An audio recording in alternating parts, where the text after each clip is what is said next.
Baiklah, Assalamualaikum warahmatullahi wabarakatuh. Di sini kami dari kelompok 7B akan mempresentasikan tugas dari kelompok kami. Namun kurang rasanya jika suatu presentasi tanpa adanya perkenalan kelompok terlebih dahulu. Di sini saya akan memperkenalkan anggota kelompok kami. Yang pertama yaitu ada Pratama Setiawan, yang kedua Imro'atus Solihah, dan yang terakhir Nabila Nur Safitri. Di sini kami mengangkat materi tentang membuat larutan dari zat padat berupa NaCl 1 molar. Nah, bagaimana ya prosedur pembuatannya? Marilah kita simak bersama-sama. Nah, untuk prosedur yang pertama dan yang paling utama adalah menentukan massa NaCl 1 molar dengan volume 100 ml. Cara untuk menghitung massa yang digunakan untuk membuat larutan NaCl 1 molar dalam 100 ml diketahui volume 100 ml jika dibuat dengan liter itu menjadi 0,1. Molaritasnya itu 1 molar, kemudian Mr 58,5 gram per mol, di mana didapat dari Ar dari Na ditambah Ar dari Cl. Ditanya massa NaCl. Dan jawab, molaritas itu kan rumusnya mol per volume, di mana molaritasnya tadi yaitu 1 mol sama dengan mol dibagi 0,1 liter. Mol sama dengan 1 molaritas dikali 0,1 liter. Molnya yaitu 0,1. Kemudian kita mencari massa NaCl, yaitu rumusnya mol zat terlarut dikali Mr, di mana mol zat terlarutnya yaitu 0,1 dan Mr-nya yaitu 58,5. Dan jika dikalikan dapatlah massa NaCl yaitu 5,85, sehingga massa NaCl yang dibutuhkan adalah 5,85 gram. Dalam membuat suatu larutan, khususnya zat padat, langkah yang selanjutnya yang harus kita lakukan yaitu menimbang. Di sini kami menimbang NaCl menggunakan timbangan berupa neraca Ohaus. Baiklah, berikut tata cara menimbang NaCl 1 molar dengan menggunakan neraca Ohaus. Mohon disimak ya. Letakkan neraca Ohaus di posisi standar atau posisi yang datar. Kemudian atur skala yang ada pada neraca berada di posisi 0.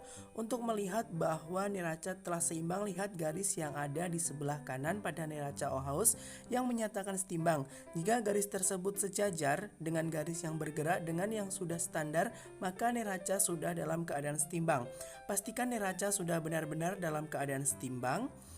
Jika belum setimbang, putar skrup yang ada di sebelah kiri jika kita berhadapan dengan timbangan.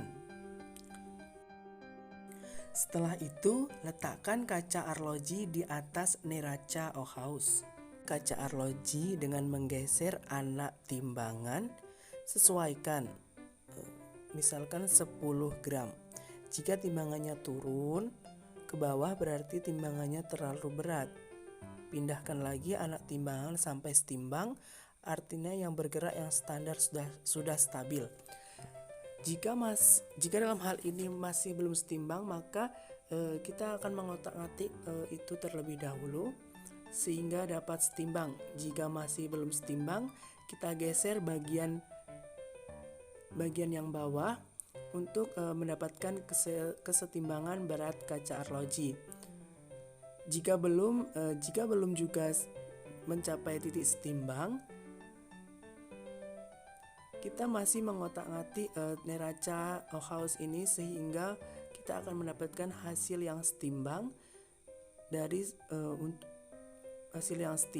untuk menimbang kaca arloji ini. Nah, jika dirasa sudah setimbang, itu sudah menunjukkan angka 0. Oke teman-teman, itulah berat kaca arlojinya sudah setimbang. Kita bisa memperhatikan yaitu di skala 0.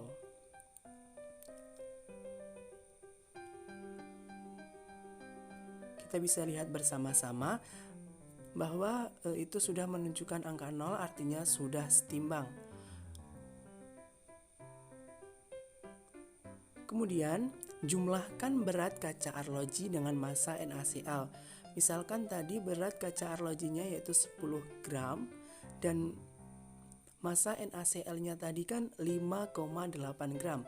Jika ditambahkan yaitu menjadi 15,85 gram. Atur anak timbangan ke skala 15,85 gram.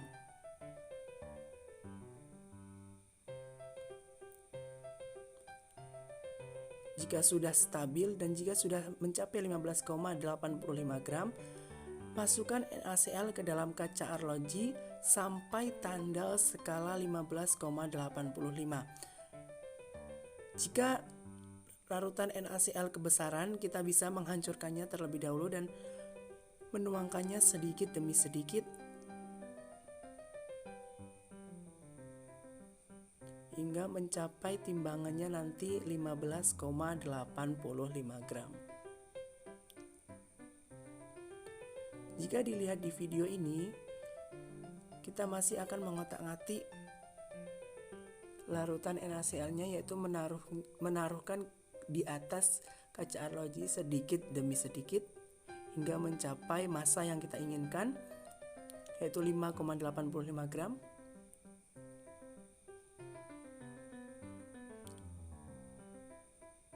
Di sini kita menggunakan spatula atau sendok kecil, itu ya teman-teman.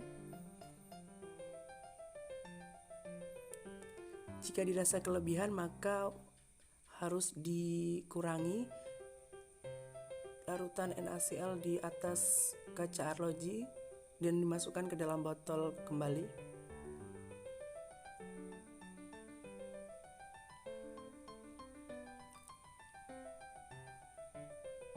Nampaknya kita masih belum mendapatkan massa yang kita inginkan, yaitu 5,85 gram. Jika ditambah dengan kaca arloji tadi yaitu 15,85, nampaknya kita masih belum mendapatkan massa yang kita inginkan. Maka kita akan menambah dan mengurangi larutan NaCl sehingga mendapatkan hasil yang kita inginkan nantinya. Jika timbangan masih bergerak ke atas ke bawah dan belum mencapai titik 0, berarti larutan yang kita tuangkan masih sangat kurang atau berlebihan. Jika berlebihan, kita kurangi dan masukkan ke dalam botol. Jika kurang, kita tambah ya teman-teman.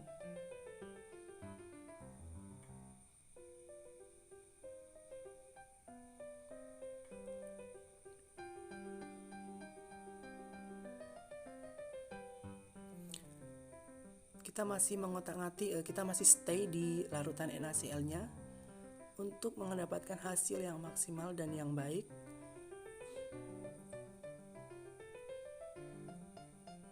Kita masih menambah, dan mengurangi hingga neraca Ohaus-nya ini menunjukkan standar di garis 0.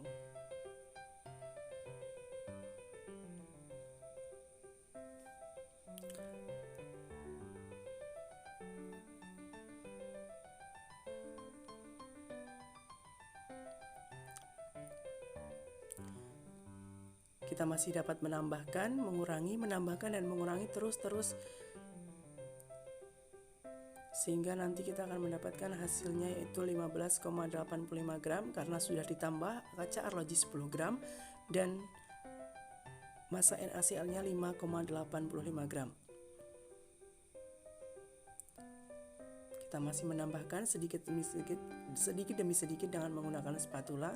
Jika berlebihan kita ambil dan kita masukkan ke dalam wadah NaCl kembali.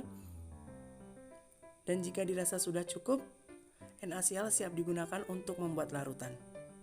Baiklah, setelah tadi kita sudah menentukan massa, kemudian menimbang, dan saatnya kita akan membuat larutannya. Mohon diperhatikan dengan baik-baik ya.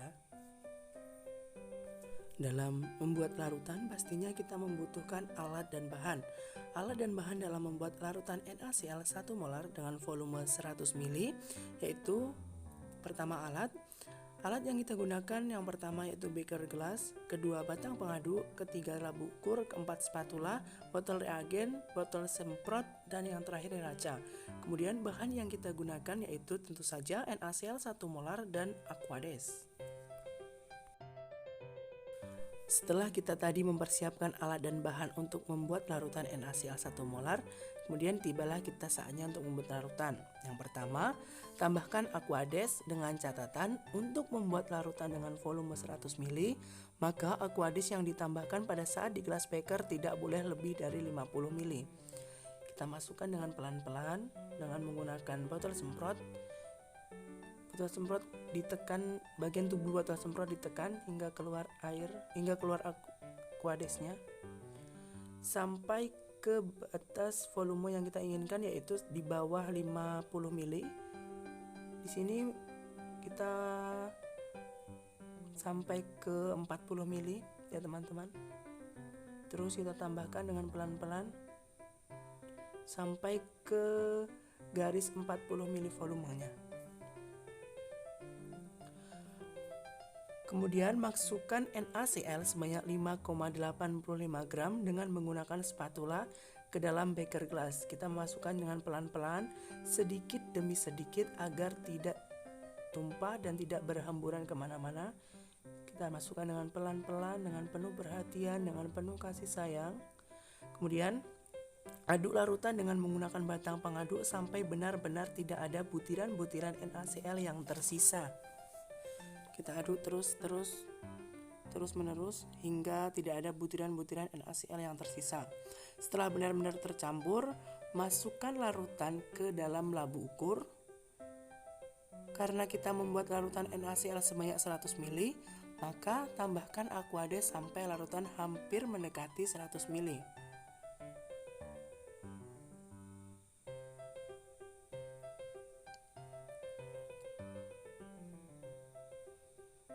Karena kita menggunakan corong, maka corong harus agak sedikit diangkat ya teman-teman, ataupun boleh dikasih penyangga supaya ada udara yang masuk.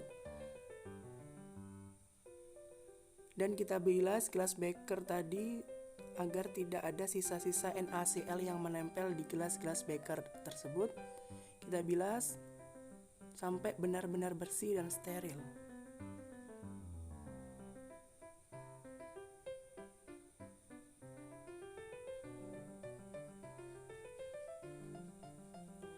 Kita tambahkan Aquades sedikit demi sedikit. Jika larutan sudah mendekati 100 ml, maka tambahkan Aquades dengan menggunakan pipet tetes sampai larutan berada di lengkungan bawah tanda batas 100 ml.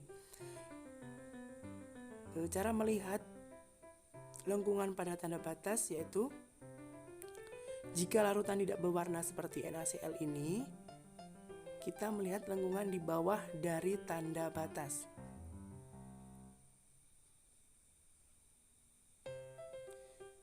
Jika belum sampai ke titik yang kita inginkan, kita masukkan perlahan-lahan dengan menggunakan pipet tetes sampai pada lengkungan bawah.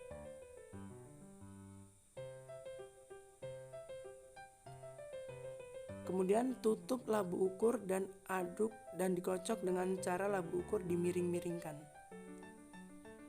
Dimiring-miringkan hingga semuanya tercampur rata dengan tujuan antara larutan NaCl dan Aquades ini tercampur dengan rata.